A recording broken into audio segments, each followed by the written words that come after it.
نحمده ونستعينه ونستغفره ونؤمن به ونتوكل عليه ونعوذ بالله من شرور أنفسنا ومن سيئات أعمالنا من يهده الله فلا مضل له ومن يضلل فلا هادي له ونشهد أن لا إله إلا الله وحده لا شريك له وأشهد أن محمدًا عبده ورسوله أما بعد فأعوذ بالله من الشيطان الرجيم بسم الله الرحمن الرحيم قاف والقرآن المجيد بل عجبوا أن جاءهم منذر منهم فقال الكافرون هذا شيء عجيب أإذا متنا وكنا ترابا ذلك رجع بعيد قد علمنا ما تنقص الأرض منهم وعندنا كتاب حفيظ بارك الله لنا ولكم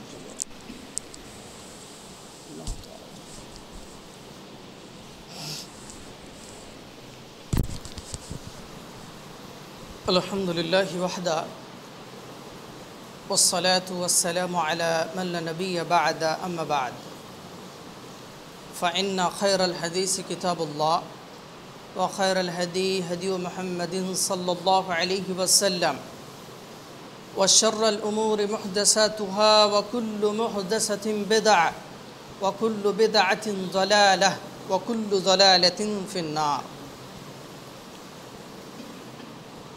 وقال الله تبارك وتعالى في كلامه المجيد والفرقانه الحميد بسم الله الرحمن الرحيم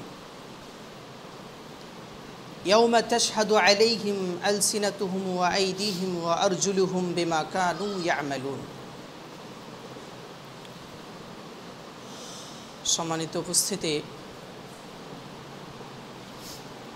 যাবতীয় প্রশংসা গুণগান গুণকীর্তন উপাসনা আরাধনা প্রার্থনা সে এক মহান আল্লাহ তাবারক ওয়া তাআলার নির্মিত্তে যে মহান আল্লাহ তাবারক ওয়া তাআলা আমাকে আপনাকে আমাদের সকলকে সুস্থতার সহিত এই পবিত্র জুমার দিনে পবিত্র স্থানে এক সুমিষ্ঠ সুশান্তিময় সুশৃঙ্খল পরিবেশের মধ্যে পরিবেশন করার তৌফিক দান করেছেন।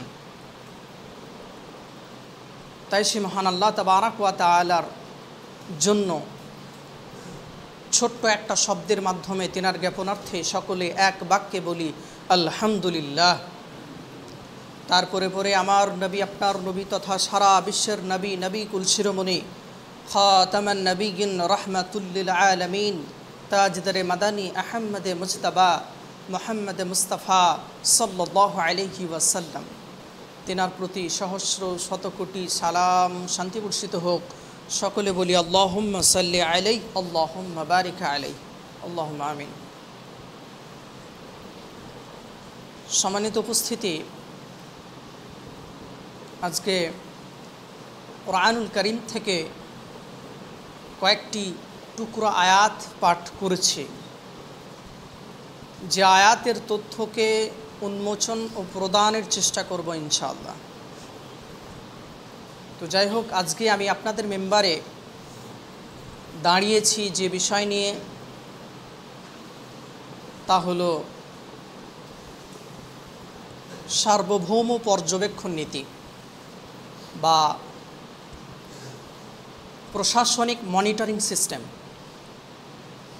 দেশের আইন, দেশের প্রশাসন এর মনিটরিং সিস্টেম এবং মহান আল্লাহ তাবারাক ওয়া তাআলার মনিটরিং বা পর্যবেক্ষণ নীতি।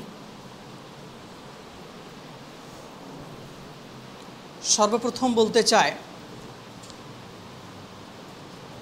যে এই পৃথিবীর বুকে মানব জাতি তথা আমাদের এই মানব জাতির আগমনের অব্যবহিত পরে পরেই হজরতে আদম আলাইহিস সালাতু ওয়াস সালামের পুত্রদ্বয় তথা হাবিল ও কাবিল, এই পুত্রদ্বয়ের মাধ্যমে এই মানব জাতির সৃষ্টির অব্যবহিত পরে পরেই এই পৃথিবীর বুকে ফিতনা, ফাসাদ, মারামারি, দাঙ্গা, হাঙ্গামা, রক্তপাত, এই যে অপরাধের প্রবণতা বা অপরাধের ধারাবাহিকতা শুরু হয়েছে সেই থেকে হজরতে আদম আলাইহিস সালাতু ওয়াস সালামের এক পুত্রের দ্বারা অপর পুত্রের হত্যার মাধ্যমে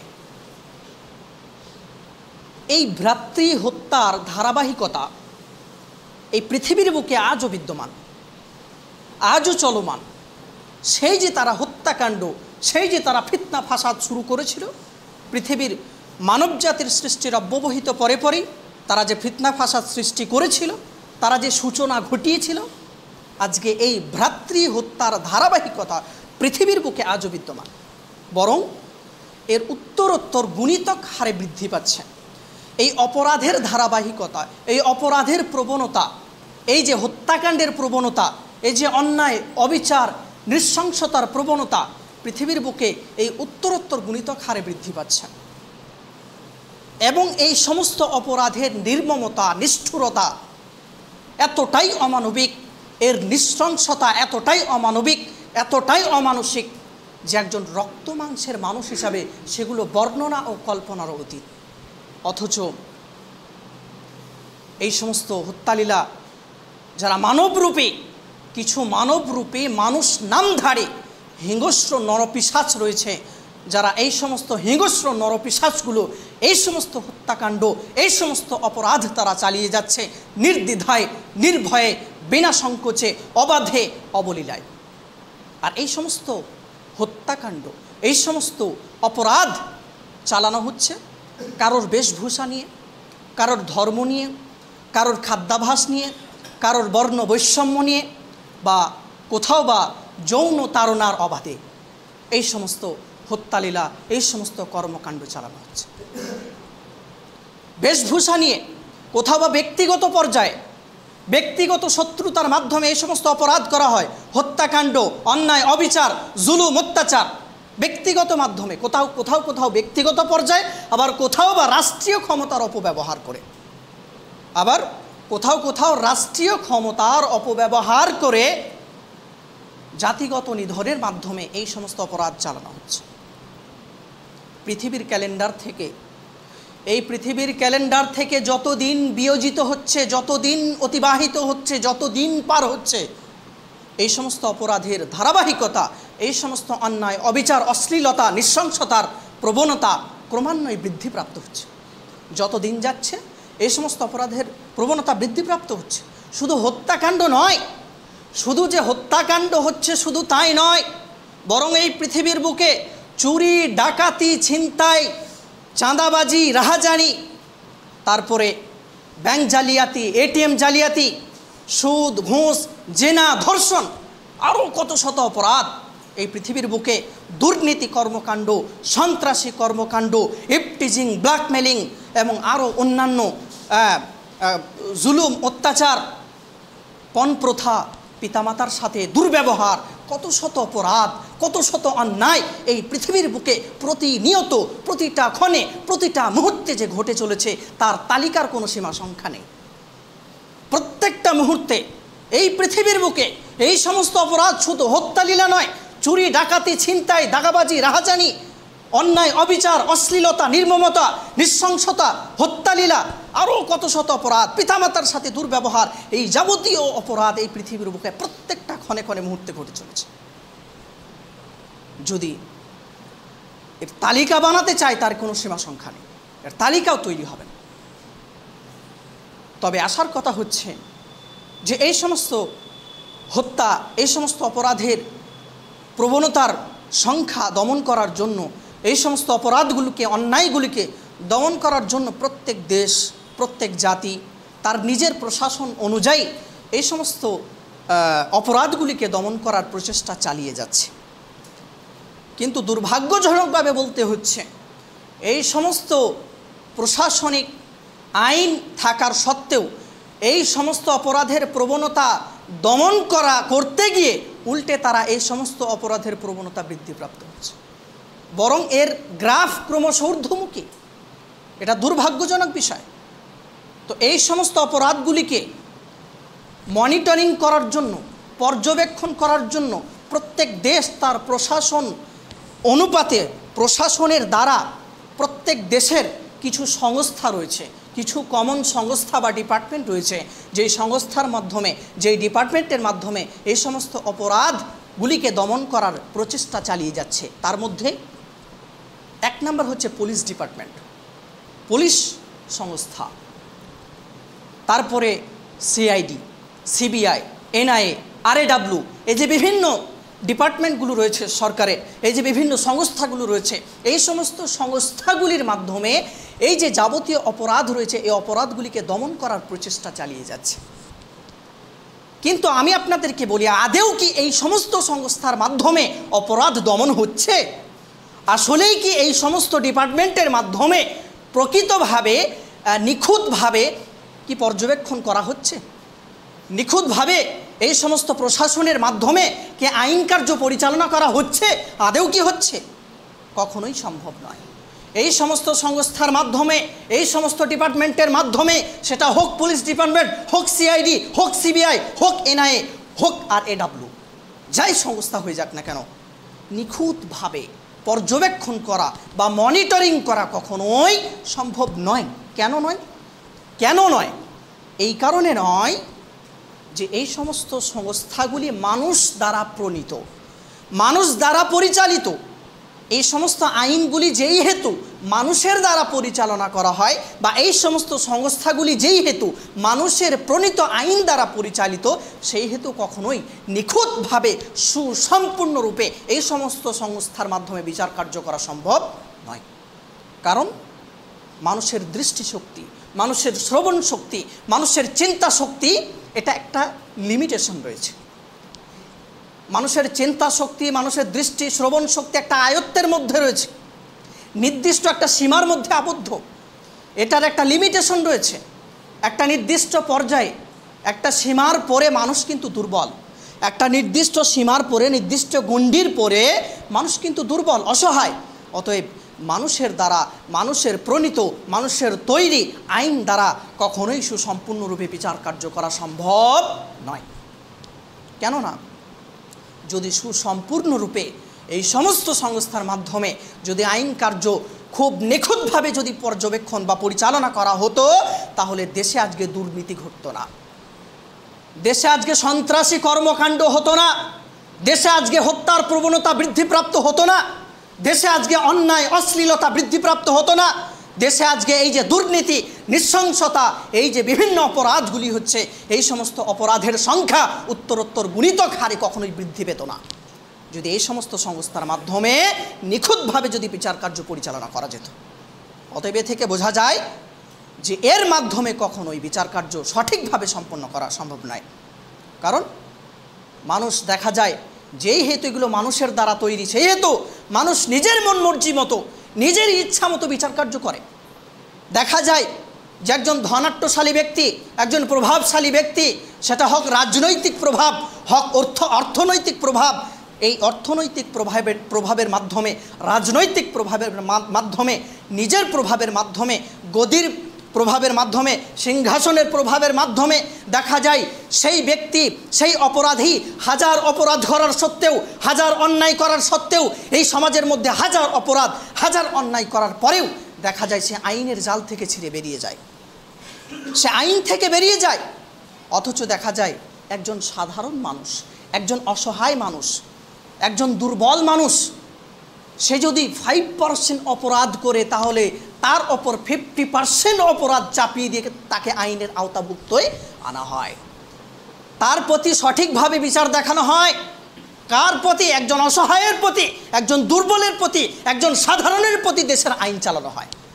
একজন সাধারণ মানুষ দেশের আইনের আওতাভুক্ত, অথচ একজন প্রতিপত্তিশালী ব্যক্তি, একজন ধনাঢ্যশালী ব্যক্তি তার রাজনৈতিক প্রভাবের কারণে, তার অর্থনৈতিক প্রভাবের কারণে তারা আইন থেকে ছিঁড়ে বেরিয়ে যায়। তাদের আইন কোনো কাজ করে না, তাদের ওপর আইন খাটে না, তাদের ওপর আইন চালানো হয় না, তারা এই সমস্ত আইন থেকে ছিঁড়ে বেরিয়ে যায়।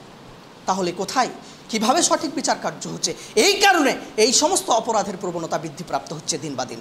প্রতিনিয়ত প্রতিটা ক্ষণে এই সমস্ত অপরাধ কেন ঘটছে? এই কারণে আইনটা হচ্ছে ঠিক মাকড়সার জালের মতো। আইন হচ্ছে মাকড়সার জালের মতো। যেমন মাকড়সার জালে বড় কিছু পড়ে গেলে ছিঁড়ে বেরিয়ে যায়, আর ছোট কিছু পড়লে সেটা আটকা পড়ে যায়। ঠিক আইনটা হচ্ছে সেটাই। যদি কোনো সাধারণ মানুষ, কোনো দুর্বল মানুষ যদি আইনের আওতাভুক্ত একটু যদি চলে আসে আইনের মধ্যে, তাহলে সে আইনের মধ্যে আটকা পড়ে যায়। ওই যে মাকড়সার জালের মতো হচ্ছে আইনটা, ঠিক সে আটকা পড়ে যায় আইনের মধ্যে। আর যদি বড় কিছু পড়ে যায় তাহলে ছিঁড়ে বেরিয়ে যায়। ঠিক সেই রকম কোনো প্রভাবশালী, কোনো প্রতিপত্তিশালী, কোনো ধনাঢ্যশালী, কোনো ক্ষমতাশালী, কোনো প্রভাবশালী যদি আইনের আওতাভুক্ত হয়, তাহলে ঠিক সেইভাবে ছিঁড়ে বেরিয়ে যায়। আমরা বর্তমান সমাজে প্রত্যেক মানুষ, প্রত্যেকে আমরা নিজে নিজে অন্যের অপরাধকে পর্যবেক্ষণ করার জন্য, অন্যের ভুলকে পর্যবেক্ষণ করার জন্য আমরা নিজেরা বিচারপতি হয়ে যাই। অন্যের অপরাধকে পর্যবেক্ষণ করার জন্য আমরা নিজে বিচারপতি হয়ে যাই, অথচ নিজের অপরাধকে দমন করার জন্য আমরা উকিল হয়ে দাঁড়াই। নিজের অপরাধকে দমন করার জন্য আমরা উকিল হয়ে যাই, আর অন্যের অপরাধ খোঁজার জন্য তখন আমরা বিচারক হয়ে যাই। এই তো আমাদের স্বভাব। তাহলে বর্তমান দেশের পরিস্থিতি, বর্তমান জেনারেলের পরিস্থিতি হচ্ছে যে যারাই রক্ষক তারাই ভক্ষকের ভূমিকা পালন করছে। বর্তমান সময়ে এই যে পরিস্থিতি চলছে দেশের মধ্যে, যে যারাই রক্ষক তারাই ভক্ষকের ভূমিকা পালন করছে। কার কাছে আপনি আশ্রয় পাবেন? কোথায় আপনি শান্তি খুঁজে পাবেন? কোথায় আপনি বিচার খুঁজে পাবেন? কোথায় আপনি আইন খুঁজে পাবেন? কোথায় আপনি ইনসাফ খুঁজে পাবেন? যেখানে ইনসাফ খুঁজতে যাবেন, যারা রক্ষকের দায়িত্ব পালন করছে তারাই তো ভক্ষক। এখানে কোথায় আপনি রক্ষা পাবেন দেশের মধ্যে? অতএব রক্ষিত নয় আজকে বর্তমান সমাজে আমাদের মা বোনেরা, আমাদের বাপ ভাইয়েরা, আমাদের সন্তানেরা আজকে দেশের মধ্যে রক্ষার মধ্যে নেই। তারা রক্ষার মধ্যে নেই। তাদের মধ্যে কিভাবে নির্যাতন করা হচ্ছে, কিভাবে নৃশংসভাবে তাদের প্রতি জুলুম অত্যাচার করা হচ্ছে, সেটা আমরা চাক্ষুষ প্রমাণ পাচ্ছি। তাহলে এই সমস্ত অপরাধ দমন করা কখনোই সম্ভব নয়। তাহলে এটা গেল মানুষের প্রণীত আইনের সীমাবদ্ধতা বা দুর্বলতার কারণ। এইবার আসি যান্ত্রিক দুর্বলতা। বর্তমান যে জেনারেশনের মধ্য দিয়ে আমরা পার করছি, যেই পরিস্থিতির মধ্য দিয়ে পার করছি, এটা হলো প্রযুক্তি। আমরা যেইখানে যাই সেখানে দেখা যায় প্রযুক্তি, সেখানে দেখা যায় ইন্টারনেট, সেখানে দেখা যায় টেকনোলজি ইউজ করা হয়। বা যেইখানে যাই আমরা, যে বর্তমান সময়ে বসবাস করছি বা বর্তমান জেনারেশনে আমরা অতিবাহিত করছি, এই জেনারেশনটা হচ্ছে প্রযুক্তিগত জেনারেশন। এই জেনারেশনটা হচ্ছে টেকনোলজির ব্যবহার করা হয় প্রযুক্তির মাধ্যমে। এমনকি এই টেকনোলজি প্রযুক্তি ব্যবহার করে দেশের আইন কার্য পরিচালনা করা হয়। শুধু এই সমস্ত পুলিশ, সিবিআই, এনআই, সিআইডি এই সমস্ত কারণ নয়, এগুলো শুধু আইন কার্য নয়, বরং এমন অনেক আইন কার্য রয়েছে যেগুলো টেকনোলজি ও প্রযুক্তির আশ্রয় নেওয়া হয়। যেমন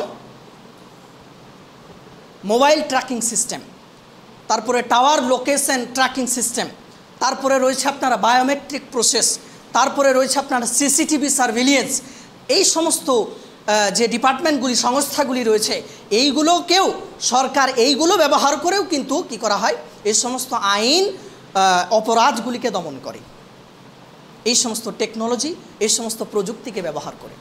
তার মধ্যে ওই যে বললাম GPS tracking system, GPS location system, তারপরে mobile tower location system tracking system, তারপরে আপনার সিসিটিভি সার্ভিলিয়েন্স, তারপর আপনার বায়োমেট্রিক প্রসেস, এই সমস্ত মাধ্যমে, এই সমস্ত সংস্থাগুলির মাধ্যমে, এই সমস্ত টেকনোলজি প্রযুক্তির মাধ্যমে আজকে সরকার আইন কার্য পরিচালনা করে থাকে। কিন্তু আমি বলি কি, এইগুলোর মাধ্যমেও কখনোই সুসম্পূর্ণরূপে বিচার করা সম্ভব নয়। কেন? কারণ এই সমস্ত যান্ত্রিক সভ্যতায় বা এই যন্ত্রগুলো যেহেতু টেকনোলজির মাধ্যমে পরিচালনা করা হয়, সেহেতু এগুলোও কিন্তু মানুষের দ্বারা তৈরি।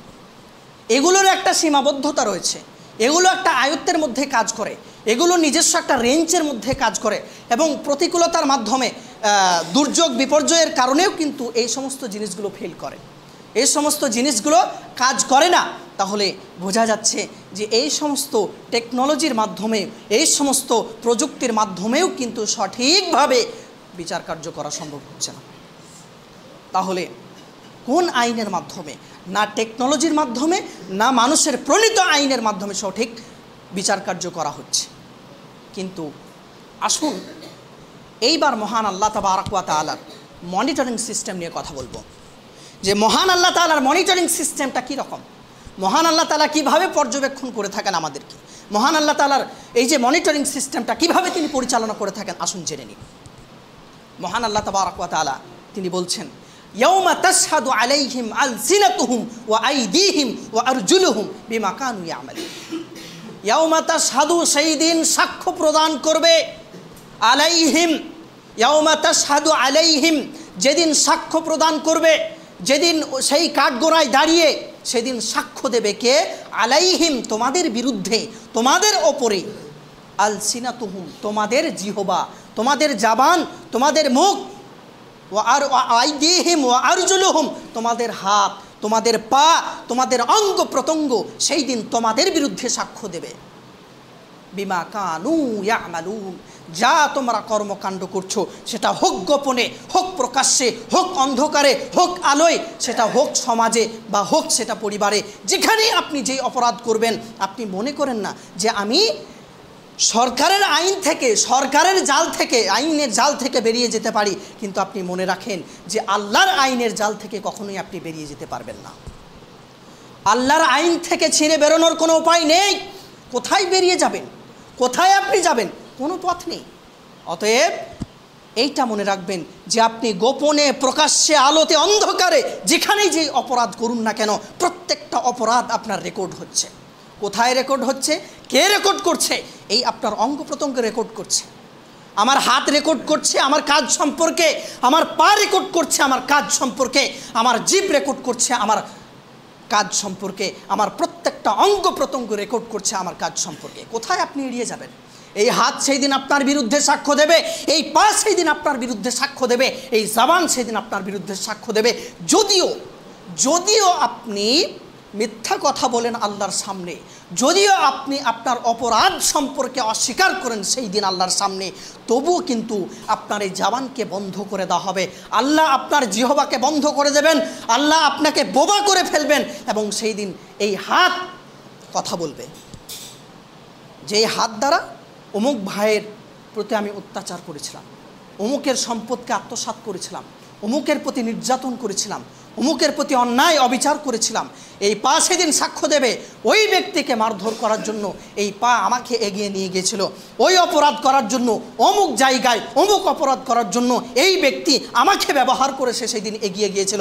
এই পা, এই হাত, এই অঙ্গ প্রত্যঙ্গ সেই দিন আমাদের বিরুদ্ধে, সকলের বিরুদ্ধে সেই দিন এই সমস্ত অঙ্গ প্রত্যঙ্গ সাক্ষ্য দেবে আল্লাহর সামনে।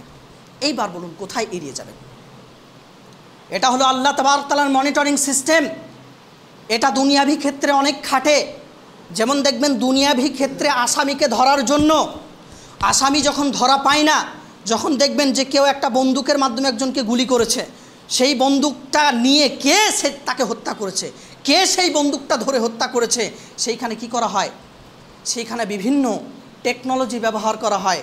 সেইখানে ব্যবহার করা হয় ফিঙ্গারপ্রিন্ট টেস্ট, ন্যারকো অ্যানালাইসিস টেস্ট। এই যে বিভিন্ন টেস্টের মাধ্যমে ধরা পড়ে যায় যে অমুক ব্যক্তির ফিঙ্গারপ্রিন্ট, এই বন্দুকটা, এই রিভলভারটা দিয়ে অমুক ব্যক্তি হত্যা করেছে, তার ফিঙ্গারপ্রিন্টের মাধ্যমে আজকে বর্তমান মানুষের যে আল্লাহ তাবারক তাআলার ক্ষুদ্র ব্রেনের মাধ্যমে, ক্ষুদ্র দেওয়া বুদ্ধির মাধ্যমে মানুষ প্রযুক্তি খাটিয়ে আজকে বের করে নিচ্ছে যে সেই রিভলভারের মাধ্যমে কে হত্যা করেছে, তার এই অঙ্গ প্রত্যঙ্গের মাধ্যমে মানুষ বের করে নিচ্ছে। যদি মানুষ এটা বের করে নিতে পারে, মানুষের অঙ্গ প্রত্যঙ্গের দ্বারা, মানুষের হাত পায়ের, মানুষের অঙ্গ প্রত্যঙ্গের দ্বারা যদি মানুষই বের করে নিতে পারে যে কে হত্যা করেছে, কে অপরাধী, যদি এটা মানুষ বের করে নিতে পারে, তাহলে আমার মহান আল্লাহ তাবারক তাআলা এই ক্ষমতা রাখেন না? আমার আল্লাহ তাআলা কি অঙ্গ প্রত্যঙ্গের মাধ্যমে সাক্ষী অপরাধীকে বের করতে পারবেন না? অবশ্যই পারবেন। তিনি বলছেন তাবারাকাল্লাযী বিয়াদিল মুলক, তাবারাকাল্লাযী বিয়াদিহিল মুলক ওয়া হুয়া আলা কুল্লি শাইইন কাদির। তাবারাকাল্লাযী, বরকতময় তিনি, তাবারাকাল্লাযী বিয়াদিহিল মুলক, যার হাতে রয়েছে সারা পৃথিবীর রাজত্ব, যিনি সারা পৃথিবীর বাদশা, যিনি সারা পৃথিবীর রাজত্ব যেনার হাতের মুঠোয়।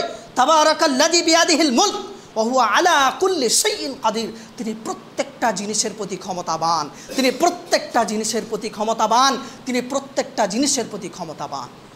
অতএব যদি আল্লাহ তাবারক ওয়া তাআলার দেওয়া ক্ষুদ্র ব্রেনের মাধ্যমে মানুষ যদি তার অঙ্গ প্রত্যঙ্গের মাধ্যমে যদি আসামিকে অপরাধীকে বের করতে পারে, তাহলে আমার মহান আল্লাহ তাবারক তাআলা এই ক্ষমতা নিশ্চয়ই রাখেন, নিশ্চয়ই আল্লাহ তাআলা এই ক্ষমতা রাখেন যে সেই দিন এই অঙ্গ প্রত্যঙ্গের মাধ্যমে আসামিকে বের করে নেবে। সেই দিন অপরাধীকে বের করা হবে, কোথাও এড়ানোর জায়গা নেই, কোথাও পালিয়ে যাওয়ার জায়গা নেই, কোথাও আল্লাহ তাআলার আইনের জাল থেকে বেরিয়ে যাওয়ার কোনো উপায় নেই।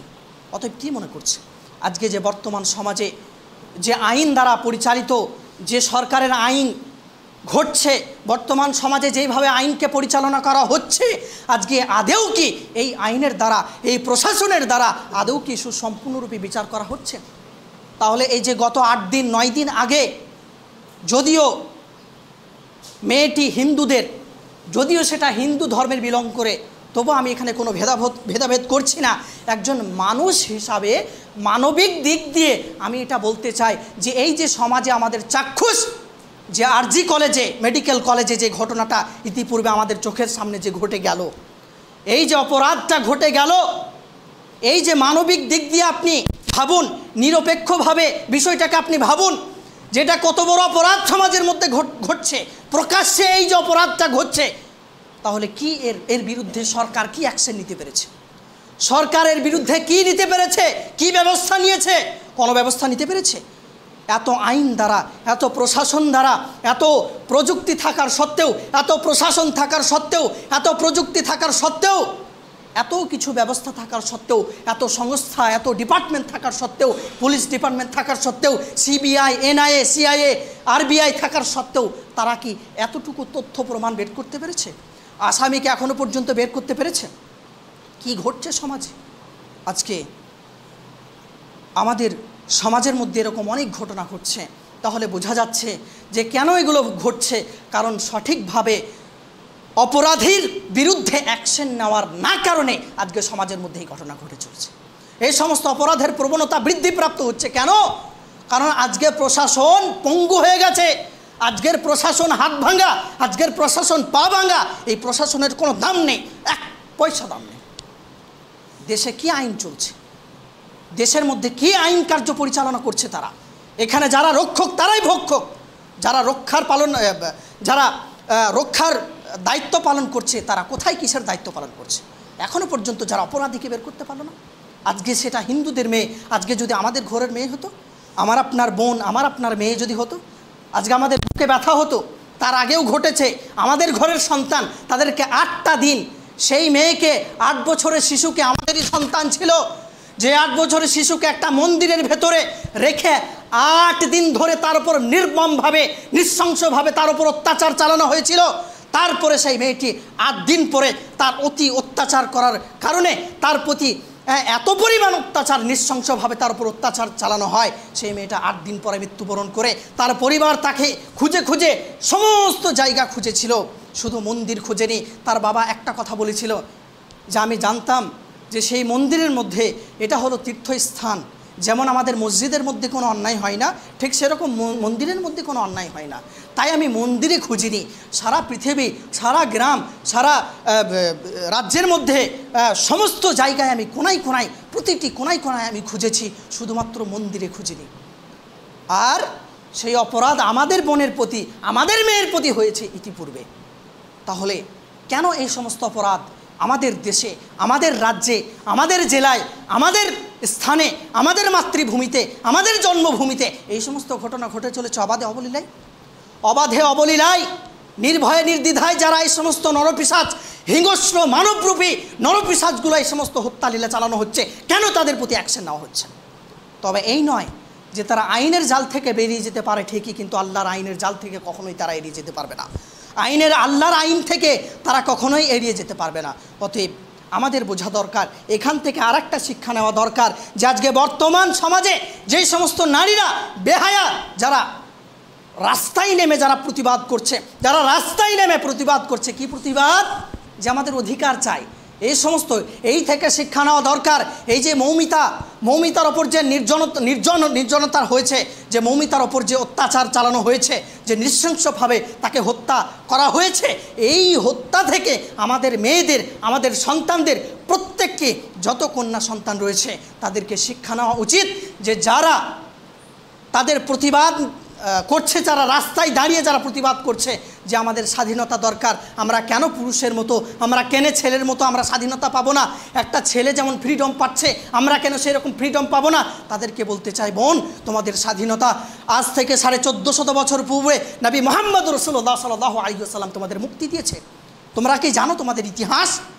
আমি নারীদেরকে উদ্দেশ্য করে বলতে চাই, আমার বোনেদেরকে উদ্দেশ্য করে বলতে চাই যে তোমরা কি তোমাদের ইতিহাস জানো?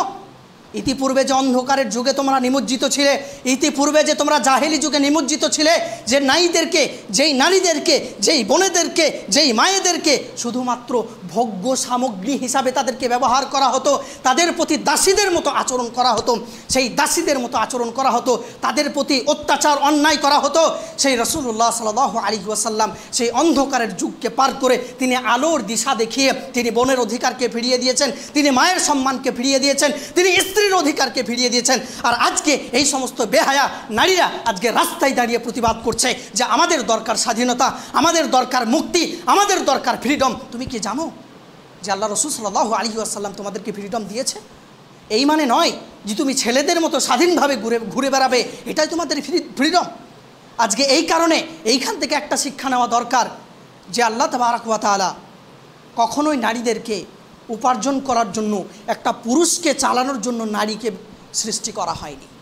একটা নারীকে সৃষ্টি করা হয়েছে যে জন্য, যে তার সন্তান প্রতিপালনের জন্য, ঘর সামলানোর জন্য, তার পরিবারকে সামলানোর জন্য, তার পরিবারকে আদর্শ পরিবার গড়ে তোলার জন্য নারীকে সৃষ্টি করা হয়েছে। নারীকে উপার্জন করার জন্য, নারীকে বাইরে বেরিয়ে তাকে ইনকাম করার জন্য, উপার্জন করার জন্য, অর্থ আয়ত্ত করার জন্য তাকে বানানো হয়নি, সৃষ্টি করা হয়নি। তাকে যে কারণে সৃষ্টি করা হয়েছে তাকে সেই কাজ করা উচিত। আজকে সেই জায়গা থেকে বেরিয়ে গেছে আজকে নারীরা, সেই জায়গা থেকে আজকে তারা পুরুষের সাম্য অধিকার দেখাতে গিয়ে তারা আজকে বলছে যে ছেলেদের মতো আমরাও উপার্জন করব, আমরা কেন বসে থাকবো বাড়িতে? আমরাও আজকে উপার্জন করব, আমরা নিজের ইনকামে নিজেদেরকে চালাবো, আমরা নিজেরা স্বাবলম্বী হব। আজকে এই কথা বলতে গিয়ে আজকে এই ঘটনা ঘটেছে।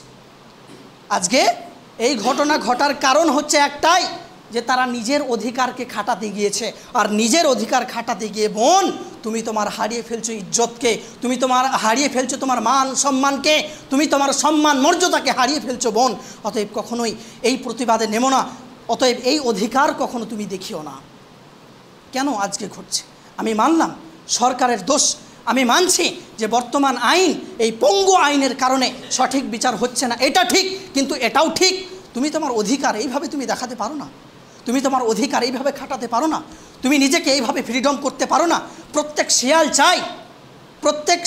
চাই মুরগির স্বাধীনতা, প্রত্যেক শিয়ালই চায় যে যত মুরগি হাঁস রয়েছে সকলকে মুক্তি দেওয়া হোক, স্বাধীনতা দেওয়া হোক, প্রত্যেক শিয়াল চাইবে। কিন্তু কেন তোমরা নিজেদেরকে স্বাধীনভাবে, কেন তোমরা নিজেদের ফ্রিডমকে চাইছো, কেন তোমরা সাম্য অধিকার দেখাচ্ছ? বোন, তুমি ভুল করছো। বরং তোমার অধিকার, তোমার মর্যাদা আল্লাহ রাসূল সাল্লাল্লাহু আলাইহি ওয়াসাল্লাম একজন পুরুষের থেকে 3 গুণ বেশি দিয়েছে। তুমি কেন সামঞ্জস্যতা দেখাচ্ছ?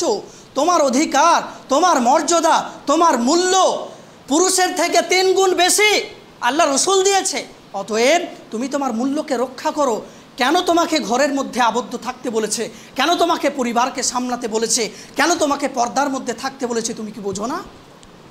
আমরা দুনিয়াতে যেগুলো দামি সম্পদ, যেগুলো মূল্যবান সম্পদ, সেইগুলোকে আমরা ঢেকে মুড়ে সেগুলোকে সন্দুকের মধ্যে, ড্রয়ারের মধ্যে ভরে রাখি, তালাবদ্ধ দিয়ে রাখি। তাহলে বোন, তুমি যে দামি সম্পদ, তুমি যে মূল্যবান সম্পদ, তুমি কি বুঝো না? তোমাকেও ঢেকে রাখতে হবে, তোমাকেও ঢেকে রাখতে হবে। তুমি হচ্ছে মিষ্টি জাতীয় বস্তু, তোমাকে যদি খুলে দেওয়া হয় সেখানে মাছি ভন ভন করবে, সেখানে পিঁপড়ে বসবেই, সেখানে মাছি ভন ভন করবেই। তুমি হচ্ছে মিষ্টি জাতীয় বস্তু। অতএব তুমি হচ্ছে আবরণীয় বস্তু, তোমাকে নিজেকে আবরণ করে রাখতে হবে, তোমাকে নিজেকে লুকিয়ে রাখতে হবে, তোমাকে নিজেকে গচ্ছিত রাখতে হবে। তুমি কেন নিজেকে ফ্রিডম চাইছো? অতএব পরিশেষে এ কথাই বলবো যে বর্তমান সমাজে যে ঘটনা ঘটে চলেছে এগুলোর একটাই কারণ, যে আজকে নারীরা বর্তমান সমাজের আজকের বোনেরা এরকম আমাদের মুসলিম সমাজের মধ্যে এমন অনেক রয়েছে, হিন্দুদের মধ্যে তো রয়েছে, কিন্তু আমাদের মুসলিমদের মধ্যে এমন অনেক নারী, অনেক আমাদের সন্তান, অনেক বোনেরা রয়েছে যারা এই সমস্ত প্রতিবাদে নামছে, এই সমস্ত অধিকার দেখাচ্ছে, এই সমস্ত ফ্রিডম চাইছে এবং এই সমস্ত তারা ফ্রিডম চেয়ে তারা বলছে যে আমরা উপার্জন করব, পুরুষের মতো আমরা সাম্য অধিকার দেখাবো। অতএব কখনোই এটা সম্ভব না, কখনোই এটা সম্ভব না। অতএব তুমি তোমার জায়গায় ফিরে এসো, তুমি তোমার জায়গায় অবস্থান করো। যদি তোমার জায়গা থেকে তুমি বেরিয়ে যাও তাহলে নিশ্চয়ই এই অঘটন, এই যে নির্মমতা, এই নৃশংসতা, এই অপরাধ, এই হত্যালীলা ঘটেই যাবে, কখনোই বন্ধ হবে না। অতএব এই অপরাধ দমন করতে গেলে তোমাদেরও কিছু দায়িত্ব রয়েছে। দেশের আইন তো দায়িত্ব পালন করছে না, সেটা দেশের দোষ। আজকে বর্তমান সমাজের দোষ, সমাজ তার দায়িত্ব পালন করছে, সেটা সমাজের দোষ। কিন্তু তোমরা কেন নিজেদেরকে দোষী সাব্যস্ত করছো? তোমরা কেন নিজেদের ইজ্জতকে, মানকে রক্ষা করছো না? নিজেদের মানহানি নিজেরা কেন করছো? অতএব পরিশেষে এই দোয়া করি যে আল্লাহ তুমি আমাদের মা ও বোনেদের এইটুকু জিনিসকে, এই সামান্যটুকু বিষয়কে বোঝার তৌফিক দান করো, আল্লাহুম্মা আমিন। এবং আল্লাহ যে বর্তমান পরিস্থিতিতে যেই ঘটনা, যেই হত্যালীলা, যেই পাপ, যেই কর্মকাণ্ড, যেই কার্যকলাপ, যে অপরাধ, যে অন্যায় অবিচার, যে নৃশংসতা চলছে, এই যে দিন বা দিন এই সমস্ত অপরাধের প্রবণতা ক্রমান্বয়ে বৃদ্ধিপ্রাপ্ত হচ্ছে, আল্লাহ গো তুমি এই সমস্ত অপরাধ আমাদের মধ্যে কমিয়ে ফেলো। আল্লাহ তুমি আমাদের নিজেদের মধ্যে ভাইচারা বাড়িয়ে তোলো। নিজেদের মধ্যে আল্লাহ তাবারক ওয়া তাআলা কাছে দোয়া করছে যে হে আল্লাহ তুমি আমাদের সকলের মধ্যে এই যে মানবিক সত্তা, তুমি সকলের মনে সেটা প্রবেশ করিয়ে দাও। মানবিক সত্তা সকলের মনে যেন সেটা থাকে, সকলের অন্তরে এই মানবিক সত্তাটা তুমি এনে দিও, আল্লাহুম্মা আমিন। ওমা আলাইনা ইল্লাল বালাগ। পরিশেষে আমার পরিচয় অনেকে জানেন বা অনেকেই জানেন না। আমার নাম হচ্ছে ওসমান গনি, আমার বাড়ি হচ্ছে আপনার নানুর থানা মুরুন্দি গ্রাম। আমার বাড়ি হচ্ছে নানুর থানা মুরুন্দি গ্রাম। আমি আপনাদের সুপ্রিয় মাদ্রাসা, ভালোবাসার মাদ্রাসা আল জামিয়া সালাফিয়া দারুত তাবলিগ ইলামবাজারের ছাত্র। আগামী বছর ইনশাল্লাহ সেখান থেকে হয়তো দাওরায়ে হাদিস সম্পন্ন করব। অতএব সকলে দোয়া করবেন যেন সেখান থেকে যে আপনারা যেভাবে মাদ্রাসাকে গড়ে তুলেছেন, যেভাবে আপনারা ধরে রেখেছেন, এই প্রতিষ্ঠান থেকে, এই শিক্ষা কেন্দ্র থেকে যেন যতটুকু শিক্ষা গ্রহণ করতে পেরেছি বা পারবো বা আগামীতে শিক্ষা গ্রহণ করব, সেই শিক্ষা অনুপাতে যেন সেটা সার্থক হয়, যেন সেটা সমাজের কাছে পৌঁছে দিতে পারি, যেন দিনের দায়ী হতে পারি, সেই রকম দায়ী হিসাবে যেন আল্লাহ তাআলা আমাকে কবুল করেন, এই দোয়া করবেন। এবং আমিও আপনাদের জন্য দোয়া করি আল্লাহ আপনাদেরকে ঈমান আমলের সাথে, ঈমান আমানের সাথে বাঁচিয়ে রাখুক, ভালো রাখুক, সুস্থ রাখুক। ওমা আলাইনা ইল্লাল বালাগ। আল্লাহুম্মা সাল্লি আলা মুহাম্মাদিন ওয়া আলা আলি মুহাম্মাদ কামা সাল্লাইতা আলা ইব্রাহিম ওয়া আলা আলি ইব্রাহিম ইন্নাকা হামিদুম মাজিদ। আল্লাহুম্মা বারিক আলা মুহাম্মাদিন ওয়া আলা আলি মুহাম্মাদ কামা বারাকতা আলা ইব্রাহিম ওয়া আলা আলি ইব্রাহিম ইন্নাকা হামিদুম মাজিদ। রব্বানা তাকাব্বাল মিন্না ইন্নাকা আনতাস সামিউল আলিম ওয়া তুব আলাইনা ইন্নাকা আনতাত তাওয়াবুর রহিম। সুবহানা রাব্বিকা রাব্বিল ইজ্জাতি আম্মা ইয়াসিফুন ওয়া সালামুন আলাল মুরসালিন ওয়া আলহামদুলিল্লাহি রাব্বিল আলামিন। আমিন।